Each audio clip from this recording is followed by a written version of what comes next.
Okay, so first of all, we have the stamp set. Let me put that so you can see it. And it's got these great shell images and some really cute words. And I love this one that says, I love you to, let's see, it says, love you to the beach and back. And I'm going to show you how these all tie in together. Sorry, I'll come back here with the dies and the embossing folder as I show you those. So the dies are kind of a big set. So you've got this, I'll turn it this way, this really great big die that cuts out like a whole little nautical scene, and then some other smaller dies that cut out some of these images. These aren't real to or true to size, sorry, these images on the front of the case, so they are a bit bigger than that. And then we have the embossing folder, and I'm just going to show you the wrapper so that you can see it. So you can see perhaps that it's the same image as this die. So they do work in together. In addition, let me just grab all these things. These shells actually cut, let's see, maybe I'll pull the actual ones out. You can see that they are actually the same size. Maybe you can't see that. Same size as these shells in the dies. So you can combine stamping with cutting with embossing, or you can do one or two or all three together. So hopefully that makes sense. So I've done one little sample here where I've just cut this out with soft suede cardstock. I haven't done any stamping at all. And then I ran that die cut through the embossing folder, and you see that it matches up perfectly with the images on the embossing folder. And then just put a little ink over the top. So even that by itself, particularly if you used a few different colors and married them up together. Then I also want to show you the papers. So these are gorgeous. My favorite one is this one here on top. It just looks like a big layer of sand, which is quite nice. I didn't personally grow up anywhere near beaches or water, but living in New Zealand for 16 years, I've grown to love that. And you've got like these wave and seashell patterns. And then on the other side, you have similar sort of patterns with the water and kind of the watercolored looks and the different sea creatures. Okay, and then we have the opal rounds, but I'm going to show you those later as we do our crafting. So I have some other samples to show you. But this is the card I want to make with you tonight. This is one that I made this afternoon, and we're using the gold hoops again. We used those last week, but I just really like them for some reason. It's like having a piece of jewelry on your card. But I also want to show you a little bit more with the gold leafing. People seem to really like that, so I want to show you a few more things you can do with it, or some different ideas you can do with it. Okay, so I'll put that up in front of me. So we're just going to start with a thick Whisper White card base. It's 5.5 inches and 8.25 inches wide, like 8.25 by 5.5. That way it's just slightly shorter than the New Zealand size and slightly more narrow than the American size, but whatever size paper you have, you could cut this size. So this is kind of the size that now when I make my cards that go out to the world, I just kind of stick to this size because everyone can make it. I'm just going to adhere this piece of Whisper White, or not Whisper White, sorry, Basic White to the front of my card, and I'm just putting it down flat. It's just very subtle, just gives you a little bit of a border there, but nothing that's adding too much color, because I quite like the clean white look of this beach card. A piece of Pool Party, and this is 5.25 by about 1 3/4 inches, and I have embossed that with the Pine Wood Planks folder. I think that particular folder works really well with the beach theme, and I'm just going to get a little piece of grid paper, and I'm going to use my white ink pad, and I'm just going to brush that over top. So maybe you can see it a little bit better now, even the impressions on that paper. And I'm just going to dry that quickly, although it's not overly wet, but I want it dry. Then I'm going to add some Versamark. So what I'm actually working towards here is I'm going to achieve this little bit of gold that you can see in through here. And we're going to use our gold leafing for that. So I'm going to use the heat and stick powder. And if you just remember the name of that, it should help you remember how it works. Basically, this powder is called heat and stick. You heat it and it becomes sticky. So that's what we want, because gold leafing wants something sticky.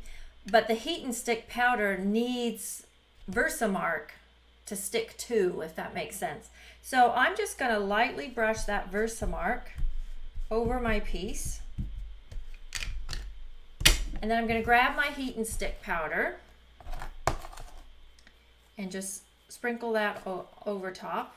And if it's too much, you can always brush it off, like the powder off, because I think that's too much. Get that out of the way. And then we want to heat it.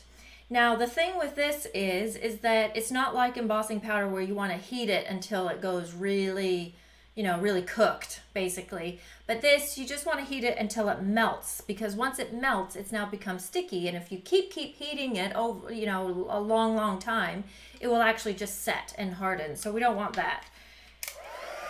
So once the gun's warmed up, it should go fairly quickly. Just checking to make sure, yeah. Okay, now we're gonna grab our gold leafing. And if you remember, maybe if you saw a previous video, you'll wanna have this in a big container. You won't be able to store it in the container it came in. And then we're just gonna pick it up and press that onto our piece where we've got our sticky, and you see that it's sticking quite well. And then you want something in your container like a soft brush or a cloth or a clean Stampin' sponge, just to brush off the excess like that. And then you're going to get something that looks like that, and I love how that looks. It looks kind of tarnished, so I'm happy with that. Let me move that out of the way. So we'll go ahead and adhere this to our card front. You know that when you emboss something, like with an embossing folder, the paper actually is weakened, and so sometimes using a tape runner actually tears the paper just because the paper is weak, or weaker than it was. Okay, happy with how that is. And then we're going to add our gold hoop. I'm only putting adhesive on like the bottom half because I'm going to put a ribbon on there. I'm going to use that Love You to the Beach and Back. I just think that is such an adorable stamp. Like such a nice thing to say, and so cute. And then in this set, there's a little kind of a splatter stamp, which I've mentioned before. Splatter stamps are just so useful for all sorts of things. This is meant to look like a little bit of sand. So this is what I probably should have done before I put the blue piece on, but that's all right. I'm just gonna kind of fake it and just put some over there so it looks like it's going all the way through. And then I think we're ready to cut our little sea creatures, so I'll put that to the side. Okay, so I have cut the starfish and the sand dollar. I've stamped them in early espresso, and then I have gone ahead and already die cut those out. I figured you didn't need to watch me do that. Then what I'm gonna do is turn them over. I'm gonna use my Tombow glue lid and just rub, oops, that's gonna shake the whole table, so I'll try and do it gently. Rub the back of it.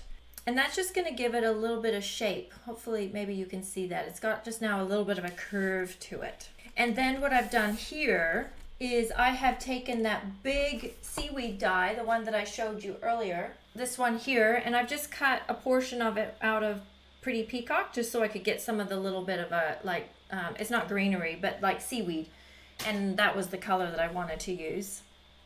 Then another way to use your gilded leafing is you can use your Wink of Stella pen to adhere your heat and stick. So you don't have to use Versamark. You can use this as a sticky substance, so to speak. So I'm just putting some of that powder on there. I'm just going to put a little bit on this starfish as well. Okay, I'm just going to heat that quickly, and then we'll put, don't move the bucket too fast or it will all go flying. Okay, and it's not an exact thing, as you can probably tell. It seems to kind of stick where it wants to stick.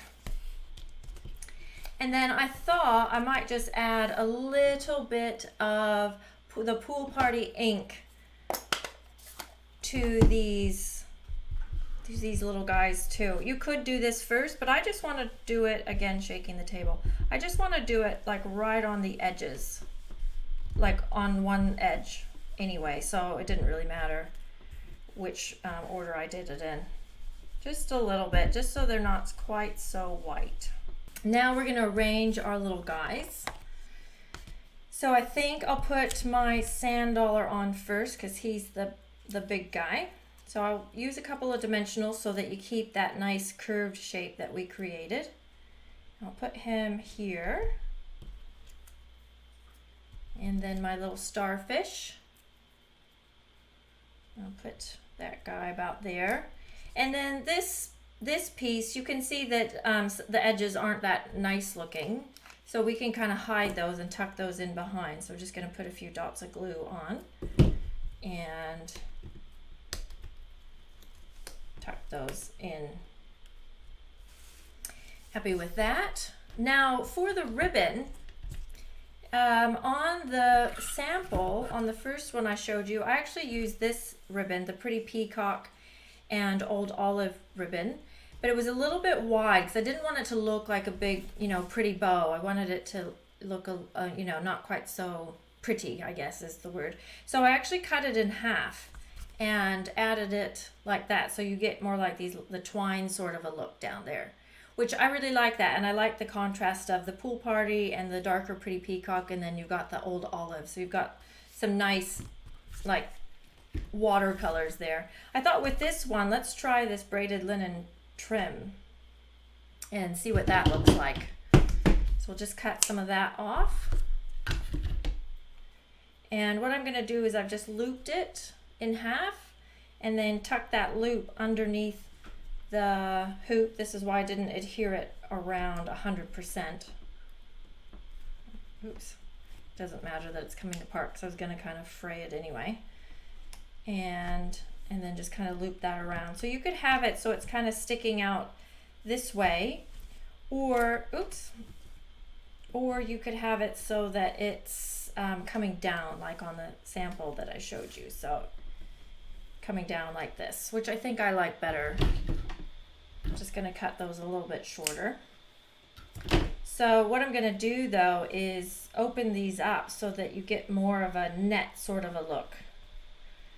And you can even pull some of the strings and fray it up and even pull it apart at the ends. Yeah, I quite like that. It's a different look than the other. We'll put them side by side and see what you like. But this is another way you can use your braided linen trim. And then here's where you need your glue dots. Because so when you want your ribbon to lay a certain way, you can grab your glue dots and just sort of make it lay that way. Because, yeah, there we go. Yeah, I quite like that actually. And then on the sample, I used these gilded gems, which are perfect with the gold hoops. But I thought with this one, let's try the opal rounds, which these are part of the Sand and Sea suite as well. And I know you probably can't really see them, but if you know what an opal looks like, that's exactly what they look like. Just like little clear gems with little sparkly colored bits inside of them, just like opals. Okay, there we go. And then inside the card, I just did some of the little seaweed and said, "I'm so happy I found you," which is just so cute with the seashell images, those words. So here you've got the two samples, one with the ribbon and one with more the twine, and one with the opals and one with the gold, the gilded gold gems. So you decide which way you like it best, but that's just a few different ways you can use also your gilded leafing, and some different ways you can use the Sand and Sea dies and embossing folder and images. So let me show you a few other samples as well. So this one is one that was made by, well actually I made it, but it was designed by my friend Sylvia Patterson. And This folder is retired. A lot of people ask me about that folder, but you can create a similar effect with a different folder. And then this project is one that I shared as kind of a bonus project for the ladies who came to the Tauranga extravaganza last weekend. We've just got a sheet of the front is covered with one sheet of paper, and then we put another strip of the paper across and then die cut through that to create a little border, and then just put a little collection of seashells down here at the bottom with those opal rounds again. And then this last one that I want to share with you is one that was designed and taught by my friend Jan Clothier. And this one's using that embossing folder in the background. Hopefully you can see that. And then we used our blending brushes to create the two colors on the back, and then stamped and die cut and embossed these little seashells here along the bottom. So a very simple card, but very cute, and it's, you know, gorgeous colors. So a lot of really fun possibilities with this particular suite if you like beach things. So if you have any questions about the Sand and Sea suite, feel free to ask those and leave me some comments below, and I will answer them. Thanks for joining me tonight, and this is Jackie. Bye-bye.